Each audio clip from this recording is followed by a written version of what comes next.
Hi, this is Charlotte Mann and Will Beresford from Beyond Analysis, podcasting on behalf of customer strategy.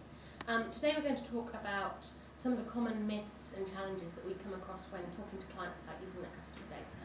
And I guess, Will, one of the biggest ones that we get quite often is, well, we don't have any customer data. What are some of your thoughts on that? Well, my answer to that is always that that's sort of categorically untrue unless you're working in a sort of purely cash-only business. Every business is tracking the transactions and the activity of its customers, whether they're online or just a traditional retailer. So, you know, they normally have too much data rather than not enough. Yeah. And another problem that we often come across is, oh well, I don't have a loyalty card. I need one of those to understand who my customers are. Yeah, again, I think that's sort of born out of everyone sort of seeing what Tesco's and Nectar have done with the club card and the Nectar card. The reality again is what you really need to do is be able to link the transactions of individual customers so you can see what the whole picture of one customer looks like. That's entirely possible just using credit and debit card data these days. So as long as you don't absolutely need to sort of contact those customers in terms of having name and address, you can get an awful lot of information out of just being able to join up baskets and see what they're buying. So if I'm not a supermarket, I'm not a Tesco's, I might see my customers, what, 3 times a year, 4 times a year? Why does this help me? Why do I need to look at transactional data to understand them? Again, yeah, we hear that a lot. So a lot of our clients go, oh, we're not Tesco's, we're not a supermarket. How could it possibly help us?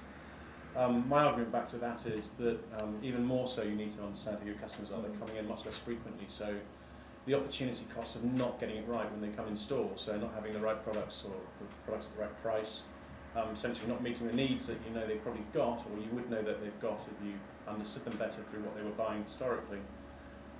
Yeah, the opportunity cost is far greater, so even more so if you're not a grocer. Yeah, no, I think that's very true actually. And certainly one of the things that I've come across a number of times is that you'll go to an organisation, they have a lot of information about you know, who their customers are. Their employees work for them every day, they've done some brilliant qualitative research around motivations and brand perceptions. How can transactional data help you understand who your customers are? I think there's a really good phrase I heard the other day actually, transactions speak louder than words. Really, you think about it, if you're, you know, take it down to the real sort of simplistic level, you're a small shopkeeper, you've got 50 to 100 regular customers, you know them very well, you know what they're likely to come in and buy from you. All you're really doing with transactional data is saying, well, I've actually got 1 million or 1 million plus customers, help me understand it to the same level. So, I think that's very true. And sort of one of the final challenges, I think, that's one of the biggest barriers is that people say that you must invest a lot in technology and systems and processes to get these sort of things in place. How do you feel about that? I agree on one point. You will ultimately need good data, good systems to manage that data, and good systems to manipulate it and use the information that's coming out of it. I think it's a common pitfall, though, is to think you need to do that first. You can get an awful lot of information or an awful lot of value just from getting hold of the data that you do have and getting a really robust picture of your customer base and what they're doing today, and then using that to figure out, okay, well, what are the needs of my customers? What can I see that they are buying from me, and what potentially the unmet needs that they're not buying from me? So how do I, you know, redirect my strategy and point my oil tanker in the right direction? I think that's very fair. So if as a retailer I have, you know, lots and lots of reasons why I think I shouldn't be doing anything with customer insight, what do you think is the one reason that I should be? For me, it comes down to simplicity.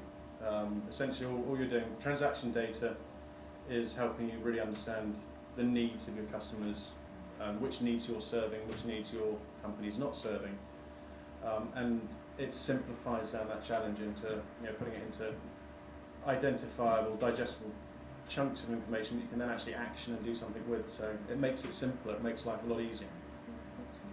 Well, thank you very much, Will. That was really useful. So you've been listening to Charlotte Mann and Will Beresford from Beyond Analysis, podcasting on behalf of Customer Strategy, the brand for customer-focused leaders in service, sales, marketing and IT. If you have any comments about today's podcast, please go to www.customerstrategy.co.uk and tell us what's on your mind. Thank you.